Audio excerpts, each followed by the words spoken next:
ሁላ ይለያያል። እንደሚለይ ደግሞ አላህ ነገረን። መለየት ብቻ አይደለም ደግሞ ማንም ሰው ሊደርስበትም እንደማይችል አላህ ሱብሓነሁ ወተዓላ ነገረን። ለይሰ ከሚስሊሂ ሸይኡን ብሎ ያልታየ ነገር አምሳያ የሌለው ነገር በተነገረ ልክ ነው የሚታወቀው።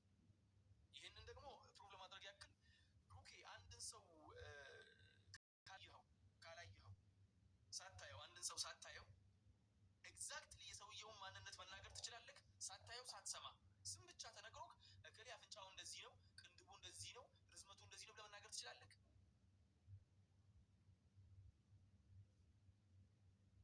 ብሩኬ አትችልም። ምክንያቱም ምንድን ነው ሲባል ስላላየኸው። አላህም ማንም ሰው አላየው አትችልም። አምላክም ማንም ሰው አላየው። አላህ ሱብሓነሁ ወተዓላ ማንም ሰው አላየው። ስለዚህ ማንም መናገር አይችልም። ሁለተኛ የሆነ ሰው መጣ ወይ ደግሞ አህመድ መጣ ስትባል አእምሮህ ላይ የሚመጣው አህመድ የሚባለው ሁለት እግር ጭንቅላቱ ላይ ያለው አህመድ ነው ትዝ የሚል ወይ ደግሞ ጭንቅላቱ ላይ ልገምት እንኳን ብትል የምትገምተው ሁለት እግሩ ጭንቅላቱ ላይ በቅሎለት ነው ወይስ ከስር ነው ያለው እግሩ ስትገምት ነው የምልህ። በእርግጠኝነት ከስር ነው ያለው እግሩ ስትገምት። ለምን? ምክንያቱም ሰው ስለሆነ ሰዎች ስለሚመሳሰሉ አይደለ?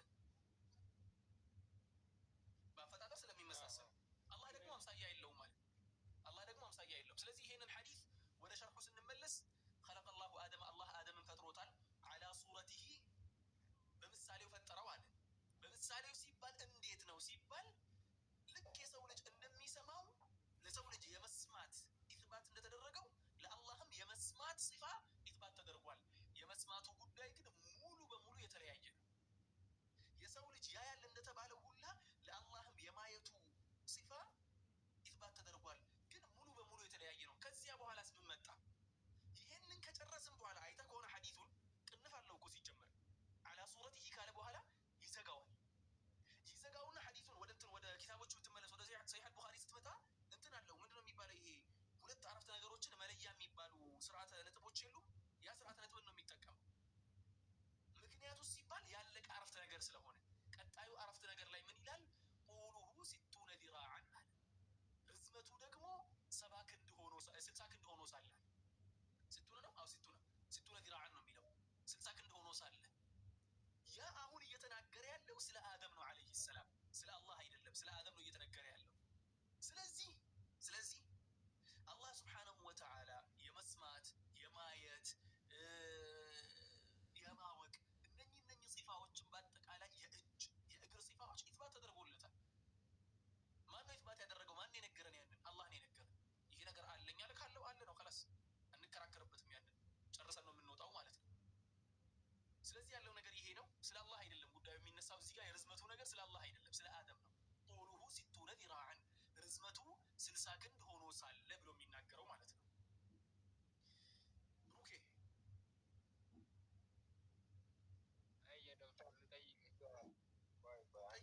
ጠይቅ የቀረው ነገር ጠይቅ። አቤት ጃግረው እዚህ ጋር ማሰሪያ ያስፈልጋል።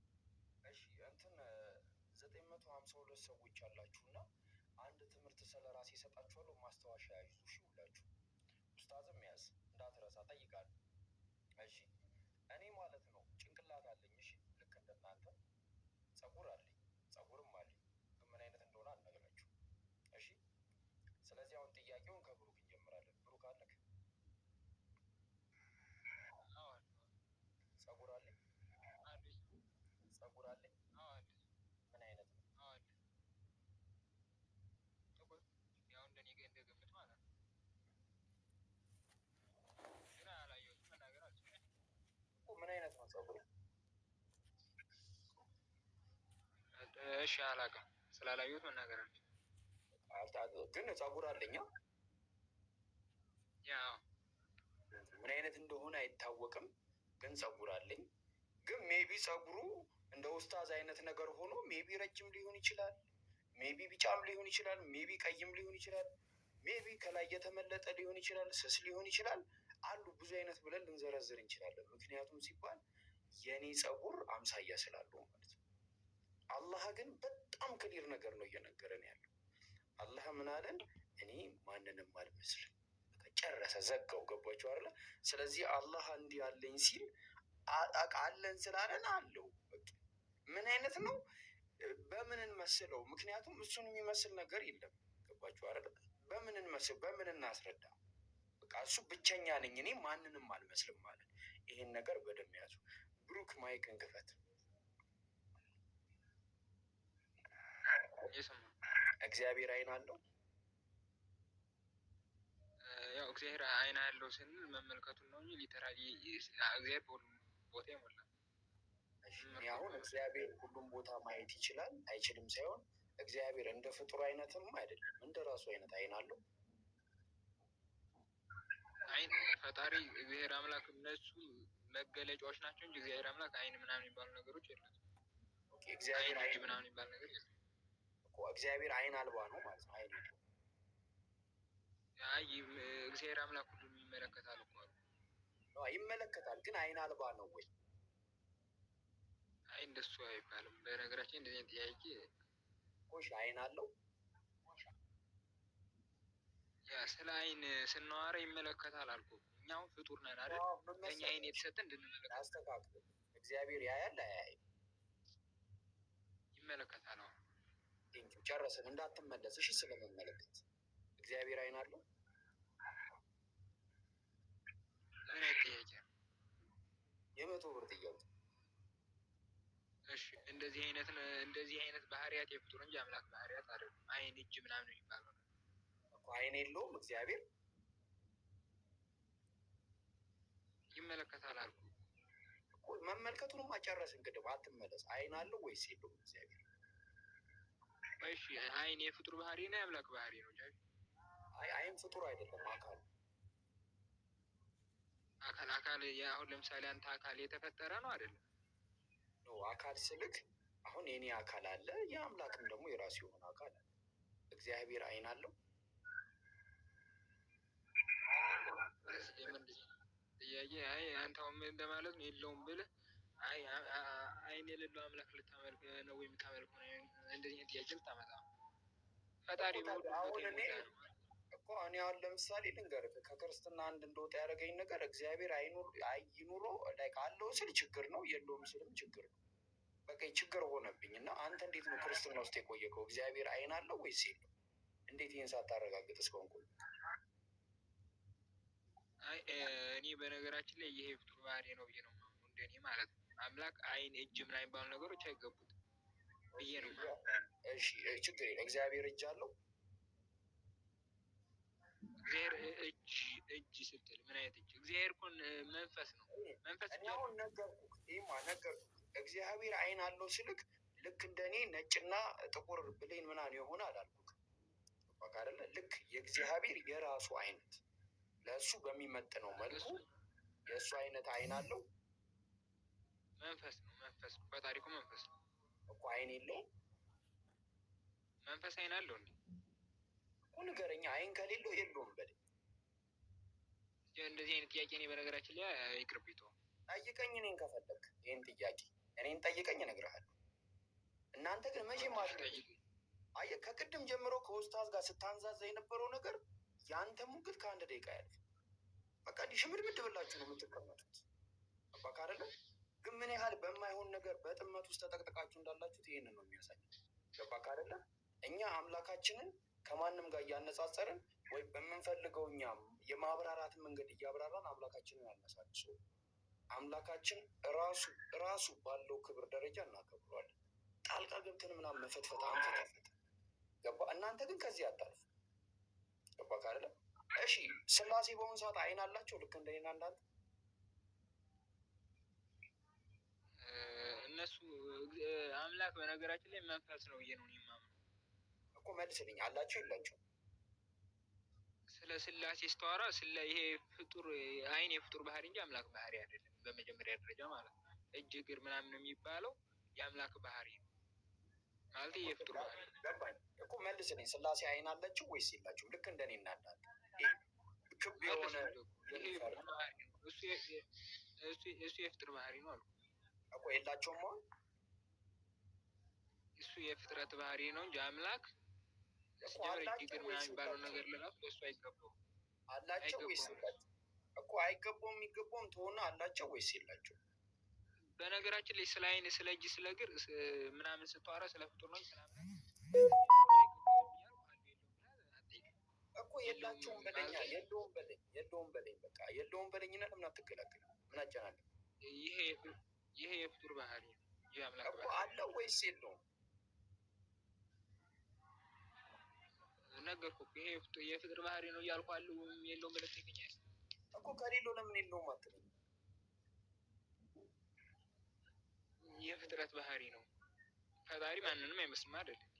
ከማን ጋር ታመሳሰሉኛላችሁ እኮ ይላል። በቃ ችግር መልስ የለም። መላእክት አይን አላቸው?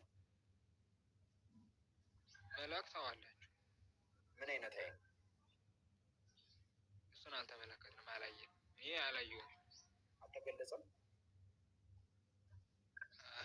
ይሄ እግር መላእክቶች የመላእክት አይን ምን አይነት ነው? ምን አይነት ነው? አላየሁም። እኔ እኮ ያየሁትን ነገር ነው መናገር የምችለው። አላየሁትም አልኩ። ኦኬ፣ ስለዚህ አልተገለጸም። ያ ክንፋቸውስ ምን አይነት ነው?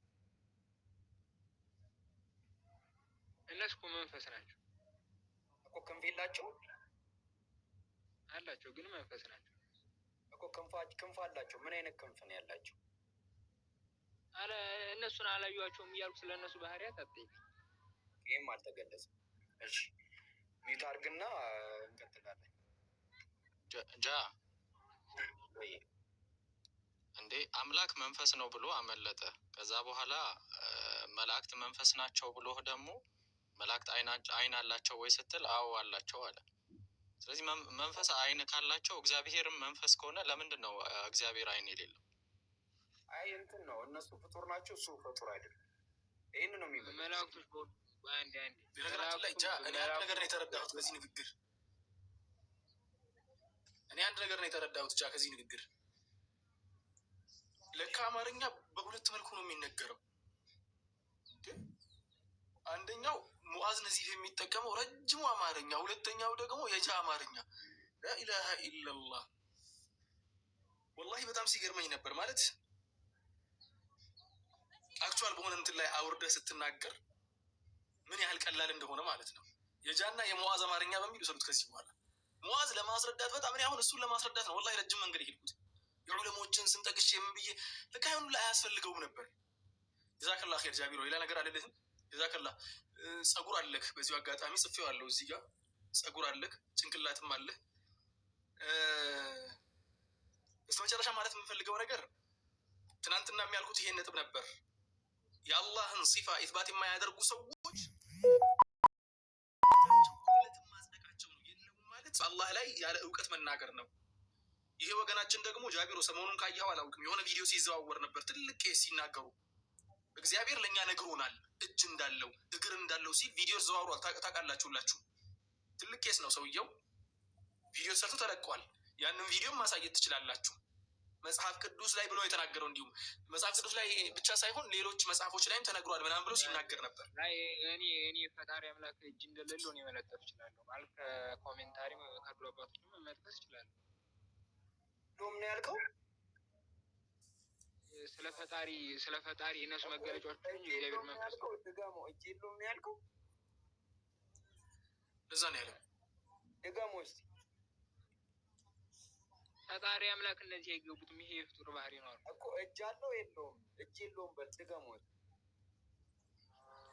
እግዚአብሔር አምላክ መንፈስ ነው እያልኩ እጅ አለው የለውም ብላ ድጋሞ። እግዚአብሔር እጅ የለውም በለው እስቲ አውጣው ቃሉ አሁን እንዳልኩ ድጋሞ እስቲ። ለምን እለዋለሁ?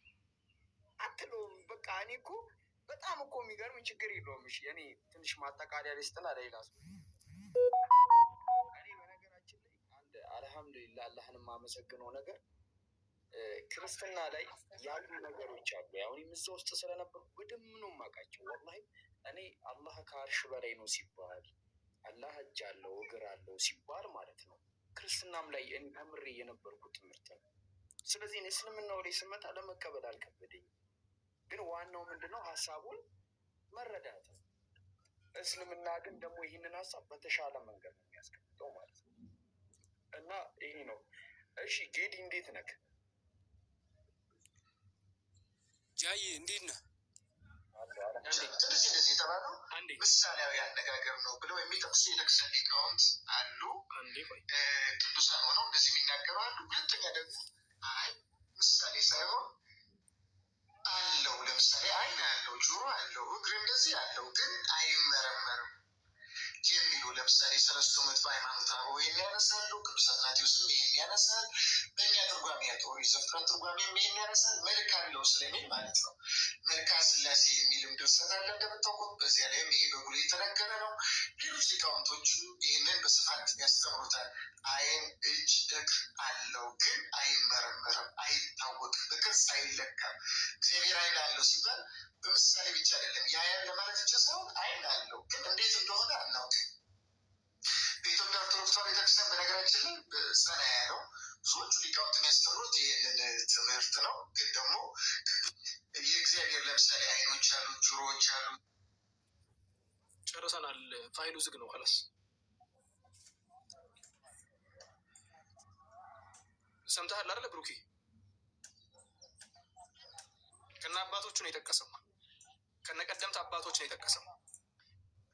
ሁለት ሀሳቦች አሉ። ከሁለቱ ሀሳቦች ሚዛኑን የሚደፋው ይሄኛው ነው ብሎ ነው ያስቀመጠው። ጃ መቀጠል ትችላለህ።